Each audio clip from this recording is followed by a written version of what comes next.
Halo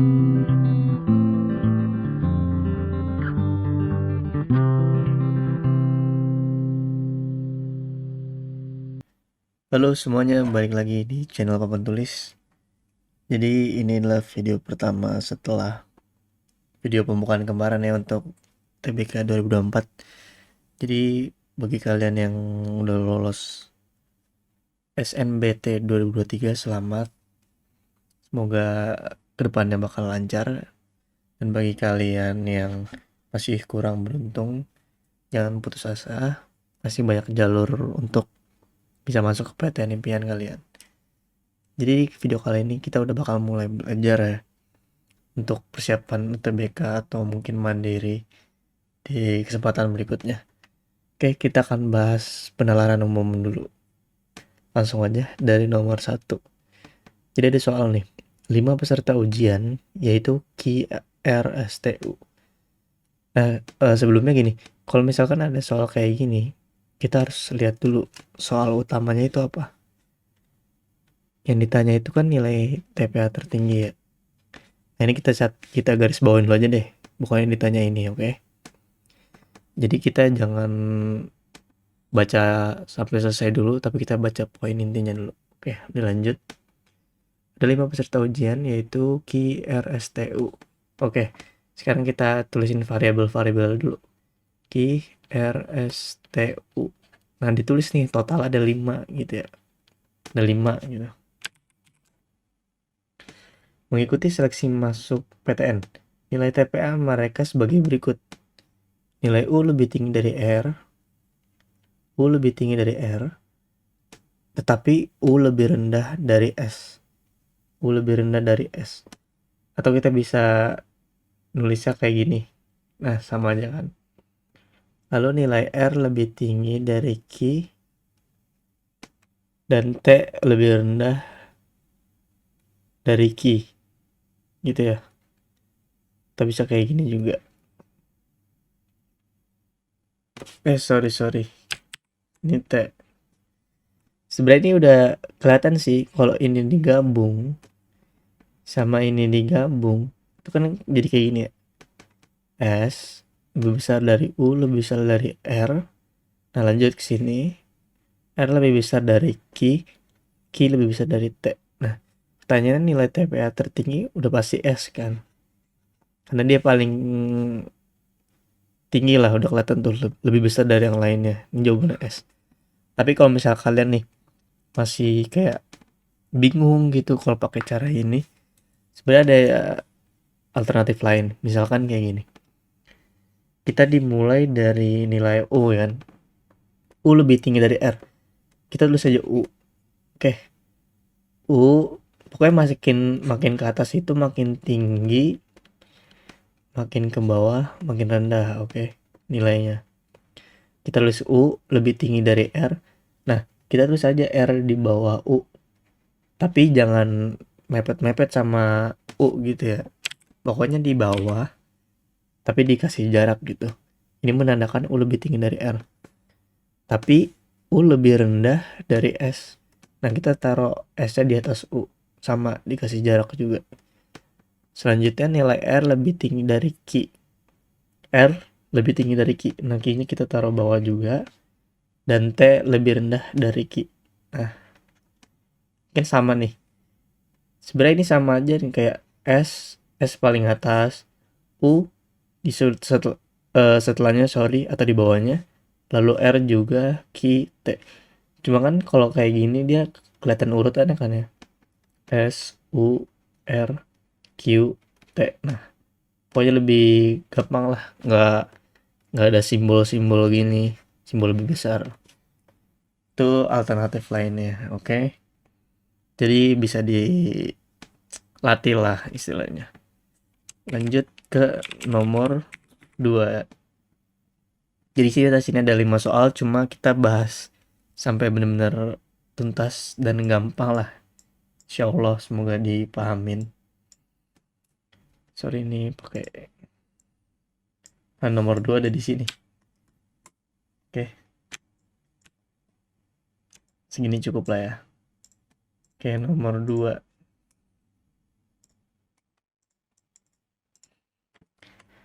Sama kayak tadi, kita harus tahu pertanyaan intinya apa. Siapakah yang paling kaya? Oke, siapa yang paling kaya? Jadi pertanyaan nomor 2 tuh pertanyaannya gini. Ziko memiliki 5 anak perempuan. Oke, variabelnya ada 5 lagi ya. Nanti aja ada 5. Pokoknya ya walaupun ini nanti nggak berpengaruh, ditulis aja 5. Jadi nanti ada, kalau kita ada yang kelewat gitu, kita tahu nih misalnya ada hasil ada 4. Oh kurang, harus ada 5. Kayak gitulah ya. Ditulis aja ada variabel ada 5. Mereka adalah Humairah. Kita pakai inisial aja biar cepet.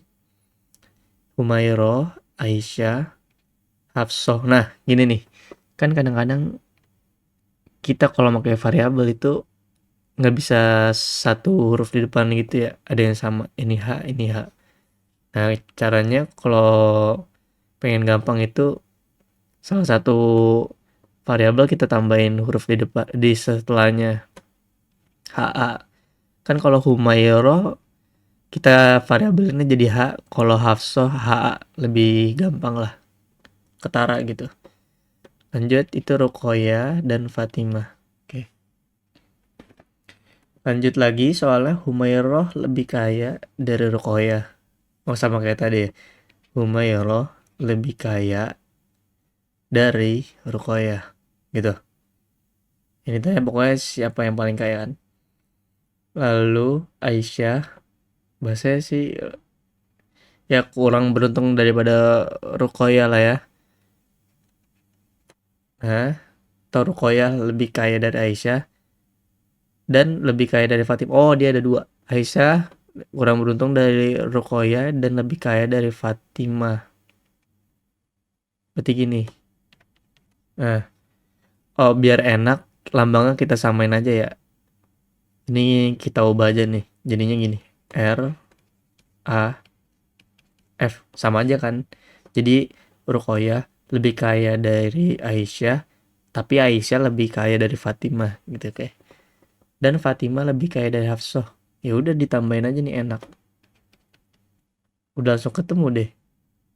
Ini tinggal ditambahin sama ini. H lebih kaya dari R seterusnya gitu. Ditanya yang paling kaya ya udah berarti H itu tadi siapa? Humairah. Oke. Nah, itu sebenarnya sama kayak tadi ya soal nomor 1. Kalau misalkan emang bingung juga pakai simbol-simbol kayak gini nih, ya udah dipakein cara kayak tadi aja. Salah tadi kan. Yang pertama apa tuh? Humairah. Humairah lebih kaya dari Ruqayyah.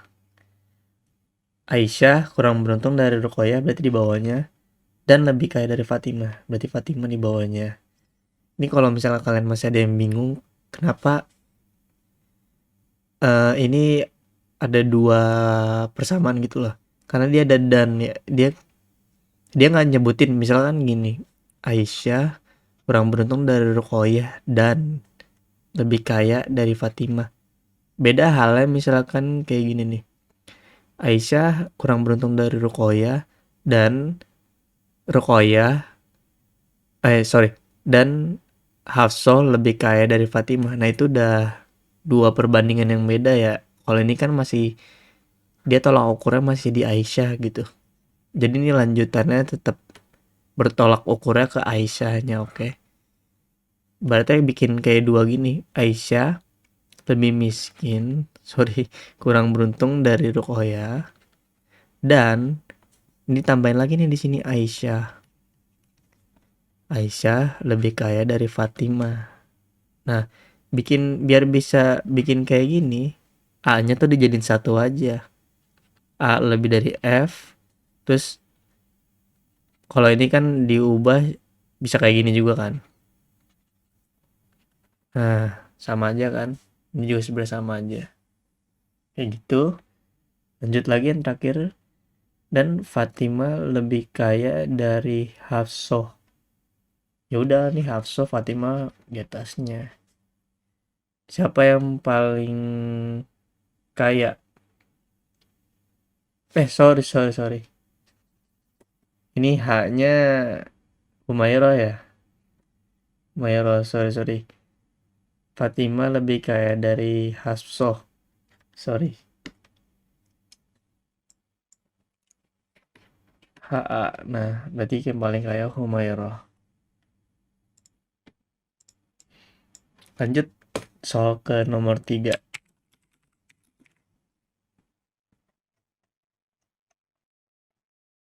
Nomor 3 ada di sini nih.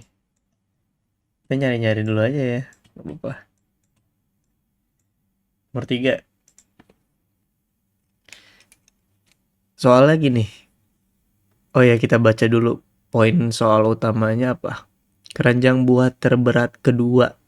Terberat kedua, oke. Bukan yang paling berat, tapi terberat kedua. Ada 5 keranjang buah-buahan dengan berat berbeda. Keranjang salak lebih besar daripada jambu. Oke, kita pakai variabel lagi ya. Ini 5 keranjang. Berarti ada 5. Salak lebih besar daripada jambu, lebih berat, sorry. Keranjang manggis lebih ringan daripada jambu. Lalu keranjang pisang lebih berat daripada apel. Pisang lebih berat daripada apel. Dan keranjang jambu lebih berat daripada pisang. Jambu lebih berat dari pisang. Keranjang apel tidak lebih ringan daripada manggis. Nah, ini yang harus diteliti ya. Ini emang bahasanya biasanya menjebak. Keranjang apel tidak lebih ringan. Kalau tidak itu berarti bertolak belakang ya. Kalau lebih ringan kan berarti gini nih. Apel, coba tidaknya kita hilangin dulu, oke. Keranjang apel lebih ringan daripada manggis gitu. Nah, ini kan tidaknya belum dimasukin. Sekarang kita masukin, berarti tinggal dibalik aja. Nah, itu biar nggak bingung aja ya. Kayak misal kita pengen nganterin tapi bingung nih cara ngertiin dengan kata-kata. Yaudah kita dengan simbol aja tadi. Kata tidaknya dihilangin dulu, baru ditulis kayak gini. Lalu kata tidaknya dimasukin. Nah, ininya diubah simbolnya. Oke. Ini kita hapus dulu. Berarti persamaannya gini. Kayak udah dapat kan 5 persamaan. Sekarang kita ambil aja yang paling banyak. Kan ini kan beda-beda nih. Nggak kayak tadi kita nggak dapet pola yang langsung gitu. Sekarang kita lihat aja nih yang paling banyak hurufnya apa. Paling banyak hurufnya J. Nah, kita bisa ngambil nih J di tengah. Ini pakai simbol dulu ya. J itu lebih besar dari M. Tapi J itu lebih kecil daripada S atau lebih ringan. J lebih besar dari P. J lebih besar dari P. Berarti P itu diantara bisa lebih besar sama M atau lebih ringan. Nah, mungkin kalau untuk kasus ini pakai simbol itu lebih rumit ya. Kita pakai yang tadi aja. Logika tangga sih. Gak tahu namanya apaan. Pokoknya enak kayak gitu aja ngomong lah. Ini J. J itu dia lebih kecil daripada S. S kita taruh di atas. Lalu lebih besar dari M. M kita taruh bawah. J juga lebih besar dari P. Tapi kan kita nggak tahu nih. P-nya bisa di sini atau bisa di sini kan? Ya kan? Kan bisa aja dia lebih besar dari P atau lebih kecil dari P. Nah, kita belum tahu tuh. Kita cari dulu variabel P ada lagi nggak? Nah, ini ada nih. P lebih besar dari A dan A lebih besar dari M. Oke, ini ada berhubungan. P ke A, lalu A ke sini. Berarti A dulu ya. A itu lebih besar dari M. Oke. A, pokoknya A lebih besar dari M. Kenapa ditulisnya di antara J dan M? Karena di sini udah jelas nih.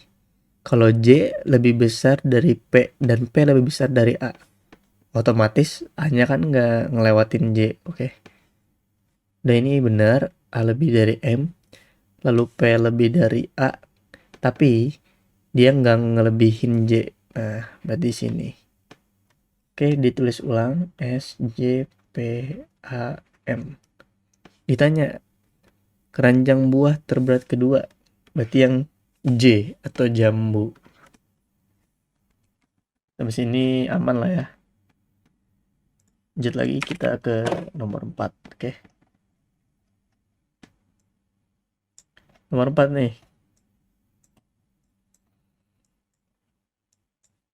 Sip.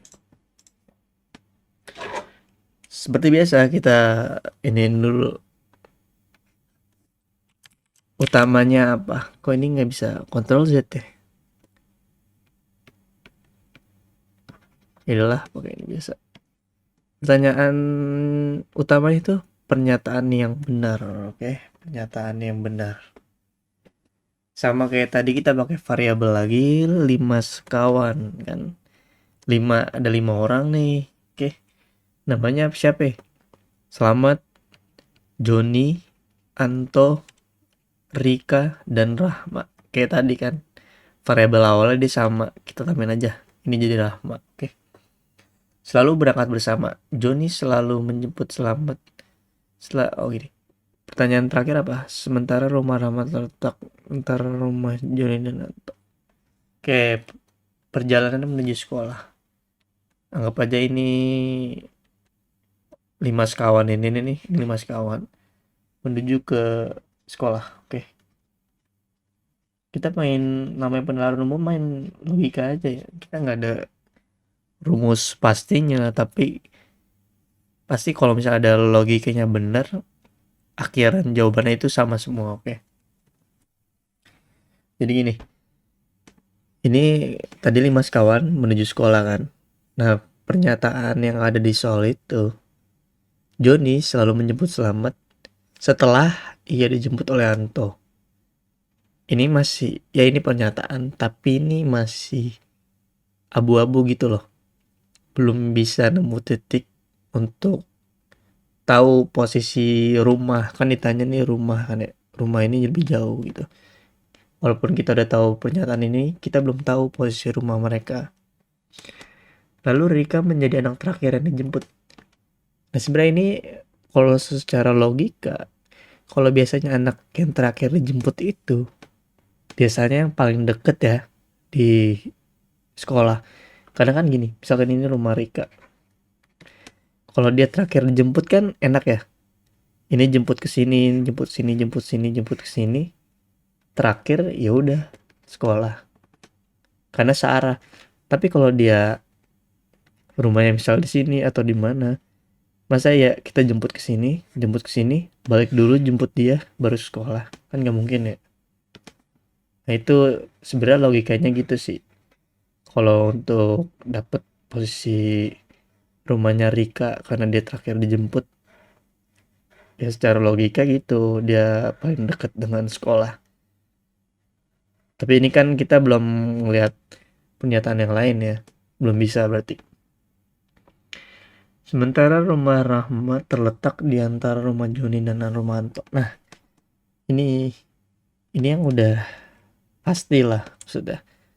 Rumahnya Rahma terletak di antara rumah Joni dan Anto. Oke, gitu. Tapi ini juga ada probabilitas lain sih. Bisa aja gini. Ini rumah Rahma, ini Anto, ini Joni, gitu kan? Kan tapi beda cuma ya tetap di antara rumah Joni dan Anto gitu. Sama, cuma beda tempat. Nanti ini bisa mempengaruhi hasil gitu loh. Nah, kita cari dulu nih. Karena kita tahu Joni sama Anto sama Rama posisi rumahnya. Kita cari pernyataan yang ada Joni di antara ketiga itulah. Yang di sini ada nih. Joni selalu menjemput Selamat setelah ia dijemput oleh Anto. Oke, gini. Sama kayak tadi yang kalau kita jemput orang kan nggak mungkin ke arah yang deket ke sekolah dulu kan.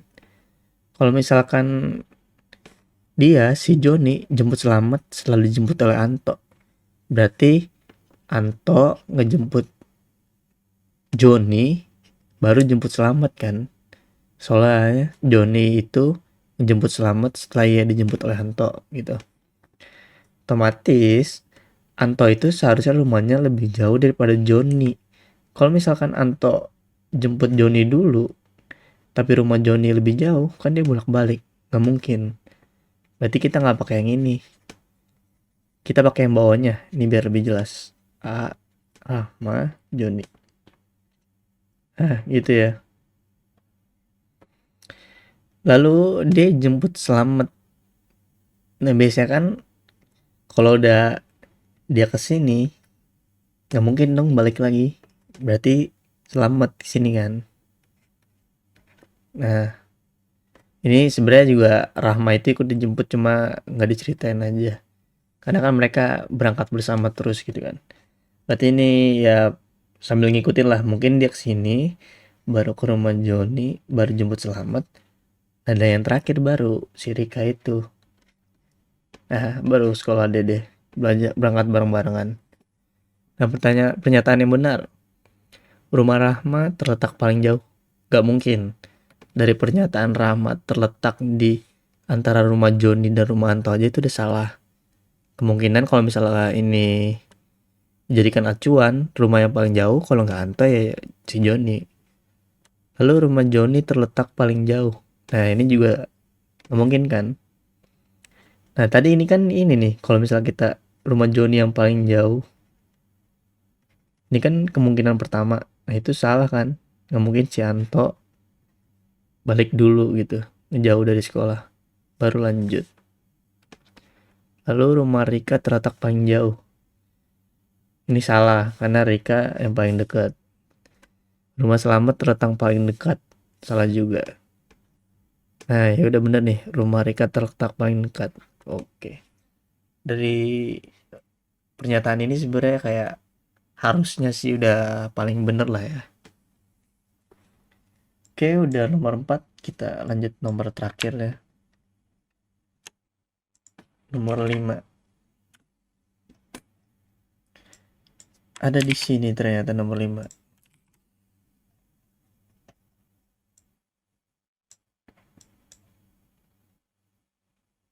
Oke, nomor 5.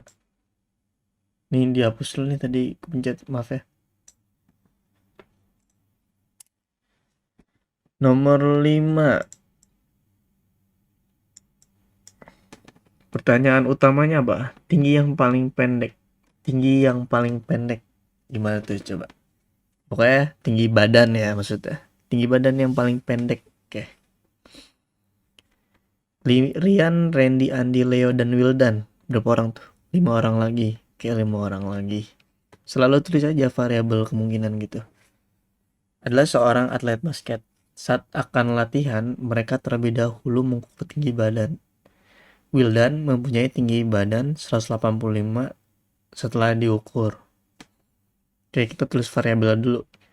Rian, Randy, Andi, Leo, dan Wildan. Aduh, sorry. Ini kenapa ya dari tadi?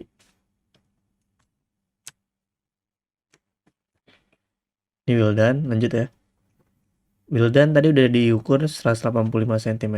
Oke. Tinggi badan Andi lebih tinggi 4 cm dari Randy. Andi tuh yang ini ya. Dan lebih tinggi dari 8 cm dari Rian.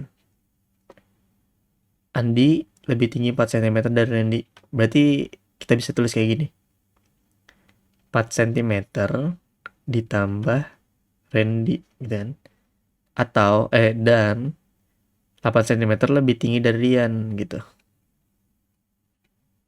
Nah, jika tinggi badan Wildan 6 cm lebih tinggi dari Rian dan Leo. Oh, berarti Rian sama Leo sama. Kita tulis di sini juga deh. Rian dan Leo sama. Dan 6 cm lebih tinggi itu Wildan ya. Wildan 6 cm lebih tinggi. Berarti gini.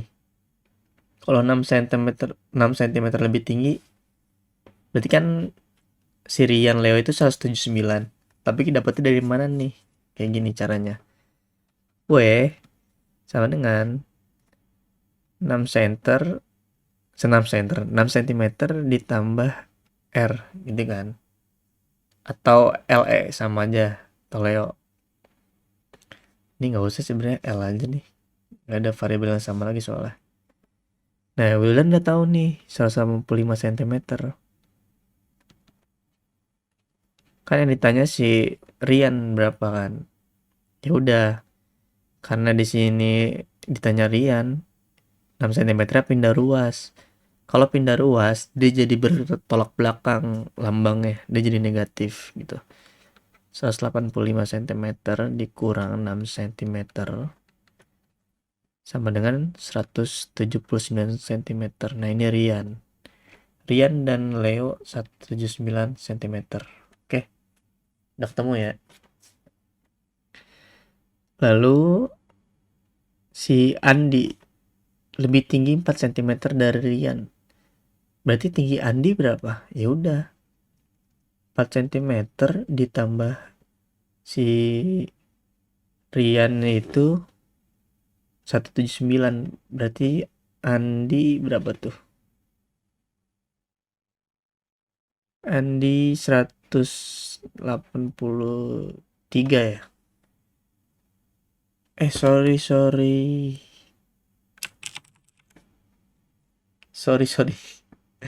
Ternyata salah ngitung ke saya ya. Saya gini. Ini kenapa diganti-ganti gue? Jadi bingung malah, tadi ini bener RE ngapain diganti ya? Lebih tinggi centimeter dari Randy. Sorry. Nah, ini sebenarnya ini ngeco aja ya. Asik. Sebenarnya nggak harus teliti lah gitu. 4 cm dari Randy, dari Rian. Oke. Ini iya aja. Berarti Andi sama dengan 8 cm ditambah 179 sama dengan 186 cm. Oke. Andi udah ketemu. Ya udah, kita satu lagi ketemu deh, Randy. Randy berapa? Randy kan Andi udah ketemu nih. A sama dengan 4 cm tambah RE. Andinya udah ketemu 186. Randy kayak tadi pindahin ruas. 186 dikurang 4 sama dengan RE. Berarti 182 sama dengan Randy. Oke, kita tulis lagi di sini. RE A L W. R-nya 179, Randy-nya berapa tadi? 182, A-nya 186, 79, 185. Nah, yang ditanya tadi tinggi paling pendek itu 179 ya. Sebenarnya tadi kan kita nggak usah nulis kayak gini lagi ya, karena yang ditanya tuh yang paling pendek. Tinggi yang paling pendek, bukan siapa gitu. Jadi udah ketahuan tadi yang paling pendek itu 179. Oke, gampang ya. Ya semoga bisa dipahamin lah. Oke, sekian dari konten papan tulis kali ini. Rencananya itu bakal ada playlist ya. Playlist untuk, oh ini sebelum penutup ya. Playlist untuk mengejar UTBK 2024 lah. Setiap hari ini insya Allah akan ada satu video atau beberapa video untuk latihan dan pembelajaran bagi kalian yang ingin mengikuti UTBK di tahun depan. Sampai jumpa di video selanjutnya. Terima kasih.